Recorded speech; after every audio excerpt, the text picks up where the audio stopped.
আজ তারিখ হচ্ছে 21 জুলাই 2024 সঙ্গে রবিবার। তো চলুন জেনে নিই আজকের খবর। লক্ষ্মীর ভান্ডারের থেকেও 2000 টাকা বেশি দিচ্ছে এই প্রকল্পে সরকার, এখনো আবেদন চলছে। পশ্চিমবঙ্গ রাজ্য সরকার রূপশ্রী, কন্যাশ্রী ও লক্ষ্মীর ভান্ডারের মতো একাধিক জনহিতকর প্রকল্প চালু করেছেন। এই প্রকল্পতে স্বাভাবিকভাবেই সাধারণ মানুষ ভীষণভাবে উপকৃত হয়েছেন। বিশেষভাবে জনপ্রিয় হয়ে উঠেছে লক্ষ্মীর ভান্ডার প্রকল্প। তবে বর্তমানে এই সমস্ত প্রকল্পকে ছাড়িয়ে অন্য একটি প্রকল্প চালু হয়েছে। সম্প্রতি এই প্রকল্পে আবেদন করা শুরু হয়ে গেছে।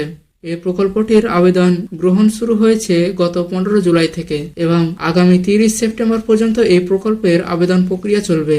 এই প্রকল্পের আওতায় 1000 টাকা বা 1200 টাকা নয়, প্রতি মাসে 2000 টাকা করে দেওয়া হয়, অর্থাৎ এক বছরে 24,000 টাকা পর্যন্ত আর্থিক অনুদান দেওয়া হয়। তবে প্রত্যেকে এই প্রকল্পে আবেদন করতে পারবেন না। এই প্রকল্পটি কেবলমাত্র পড়ুয়াদের জন্যই করা যাবে।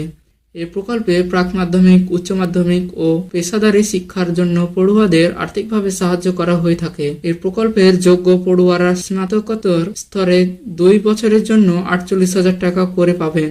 MBBS সহ বিভিন্ন ধরনের পেশাদারী পড়াশোনা যারা করেন তারাও বিষয়ের ভিত্তিতে 5 বছরের জন্য প্রতি বছর 24,000 টাকা করে পেয়ে যাবেন। এমনকি যদি কেউ বিএড করেন তাহলে সেও 18,000 টাকা করে পাবেন 2 বছর। এই প্রকল্পটি হলো আসলে একটি স্কলারশিপ। এই স্কলারশিপের নাম ঐক্যশ্রী স্কলারশিপ।